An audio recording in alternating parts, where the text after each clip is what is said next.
Assalamualaikum warahmatullahi wabarakatuh. Halo teman-teman semuanya, apa kabar? Semoga sehat-sehat aja ya dan selalu dalam lindungan Allah Subhanahu wa taala. Buat teman-teman yang udah ngeklik video ini, aku ucapin terima kasih. Semoga teman-teman dilancarkan rezekinya ya. Amin amin ya robbal alamin. Dan yang baru bergabung dengan channel ini, aku ucapin selamat datang. Perkenalkan, aku Elia Hermawati, seorang ibu rumah tangga dengan 2 orang putri yang hobi bikin konten tentang keuangan dan konten-konten yang berhubungan dengan ibu rumah tangga ya tentunya. Seperti biasa ya, setelah melakukan budgeting beberapa hari sebelumnya, waktunya aku alokasikan gaji yang aku dapat dari Pak suami. Tapi sebelumnya aku mau evaluasi dulu untuk pengeluaran bulan Maret sebagai bahan perbaikan di bulan berikutnya. Oke, kita langsung aja ya. Untuk budget belanja bulanan sudah terpakai semua. Budget untuk belanja mingguan di sini terpakai sebesar 585.000. Dan untuk budget uang susu terpakai sebesar 388.000. Untuk token listrik terpakai sebesar 203.000. Untuk kuota terpakai 61.000. Untuk budget gas dan galon ini udah terpakai semua. Untuk uang jajan juga sama, udah terpakai semua. Jadi untuk pengeluaran di kategori kebutuhan pokok ini sebesar 2.086.000 dan sisanya yaitu sebesar 39.000 ya. Untuk evaluasi pengeluaran bulan Maret kemarin, alhamdulillah masih terkontrol ya. Meskipun ada beberapa kategori yang memang budgetnya sudah terpakai semua, seperti budget untuk dana pendidikan dan untuk dana hiburan itu udah terpakai semua ya. Dan ini aku lagi mengeluarkan sisa-sisa anggaran yang tersisa di bulan Maret kemarin. Kalau teman-teman sendiri gimana nih pengeluaran di bulan Maret kemarin? Masih amankah atau malah over budget nih? Mudah-mudahan aman semua ya teman-teman. Nah, ini aku hitung dulu uangnya untuk memastikan ya selisihnya benar atau enggak. Meskipun sedikit tetap harus kita hitung. Oke, kita langsung aja ya untuk alokasikan gajinya sesuai dengan posnya masing-masing. Oh iya, teman-teman sendiri udah pada gajian atau belum ya?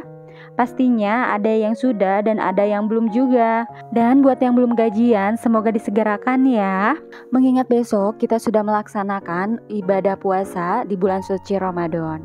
Karena selain kita harus mempersiapkan rohani dan jasmani kita pun harus mempersiapkan keuangan kita.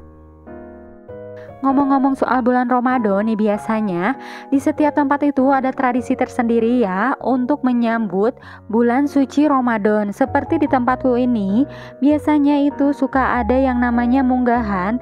Ini berasal dari bahasa Sunda ya, berarti sampai ke. Munggahan ini bermakna kalau kita tuh sudah sampai ke bulan Ramadan. Biasanya munggahan ini juga dilakukan pada akhir bulan Sya'ban atau beberapa hari sebelum memasuki bulan Ramadan. Nah, tradisi munggahan ini biasanya kita tuh melakukan botram atau makan bersama ya, saling meminta maaf, bersilaturahmi ke rumah keluarga serta kerabat dan melakukan bersih-bersih ke makam keluarga dan mendoakan keluarga yang sudah tiada sebagai rasa syukur kepada Allah Subhanahu wa taala serta membersihkan diri dari hal-hal buruk sebelum memasuki bulan Ramadan. Nah, kalau di tempat-tempat teman sendiri, tradisi apa sih yang suka dilakukan kalau mendekati bulan Ramadan? Boleh sharing di kolom komentar ya. Oke, kita lanjut ke videonya lagi ya. Di sini aku mau langsung masukin aja uangnya ke posnya masing-masing. Oh iya, di sini juga aku mau disclaimer dulu ya teman-teman. Kalau video yang aku bikin ini tidak ada maksud untuk ria ataupun pamer, apalagi menggurui teman-teman. Di sini aku hanya ingin berbagi sharing dan belajar juga ya tentang bagaimana cara aku mengatur keuangan rumah tanggaku.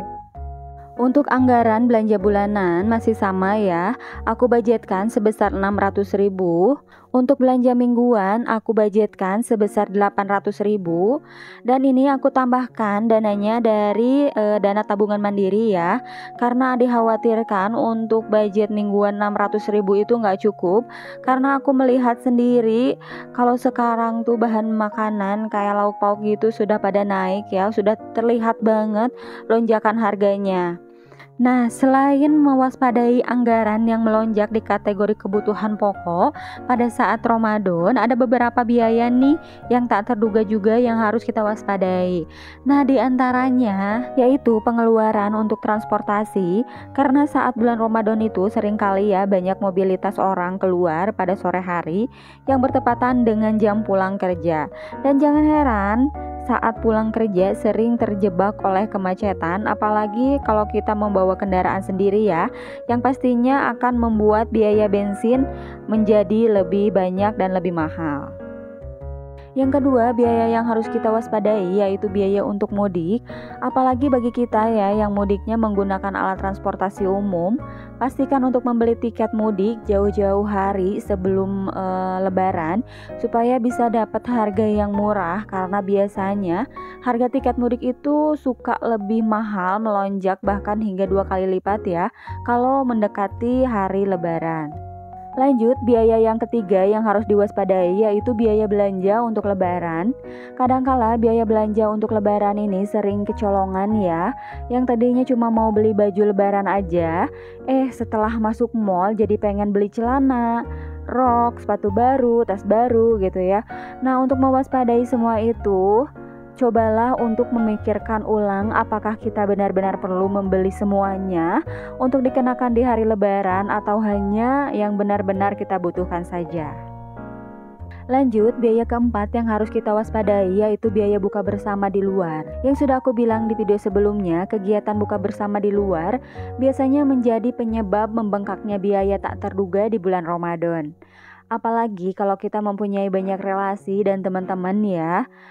Nah, supaya tidak mengeluarkan uang yang terlalu banyak, alangkah baiknya kita tetapkan ya berapa kali buka bersama di luar saat bulan Ramadan.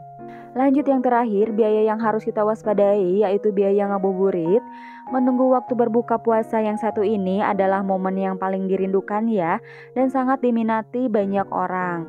Biasanya pada saat ngabuburit ini kita asik berburu jajanan atau hidangan untuk berbuka puasa seperti gorengan, es cendol, kolak pisang, dan lain-lain ya. Saking beragamnya makanan dan minuman yang dijual, rasanya kita tuh pengen langsung beli semuanya.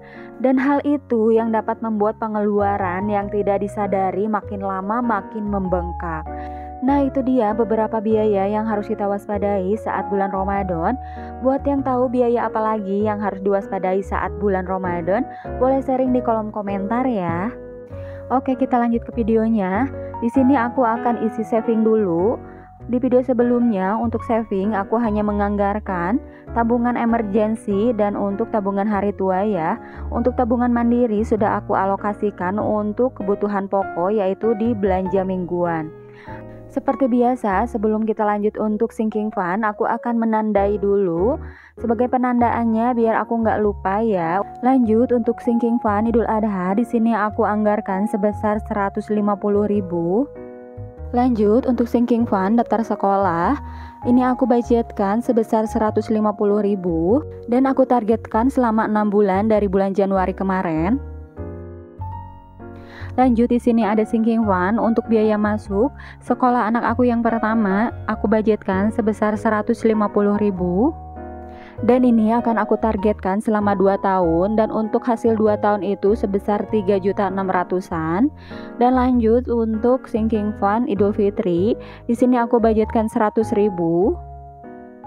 Terus lanjut untuk sinking fund gift ini aku budgetkan sebesar 200.000. Dan untuk sinking fund yang terakhir yaitu untuk pajak mobil dan motor, di sini aku budgetkan sebesar 250.000. Oke teman-teman, sekian dulu video gajian bulan April 2022 yang bisa aku share. Mudah-mudahan videonya bermanfaat buat teman-teman ya. Kalau teman-teman suka dengan videonya, boleh ya dukung channel aku untuk makin berkembang dengan cara like, komen, dan subscribe.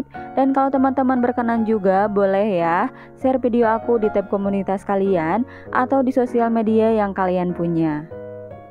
Untuk kritik dan saran boleh tulis di kolom komentar ya. Mohon maaf apabila masih ada salah kata dalam penyampaian. Ambil positifnya, buang negatifnya. Sampai ketemu lagi di video selanjutnya. Wassalamualaikum warahmatullahi wabarakatuh.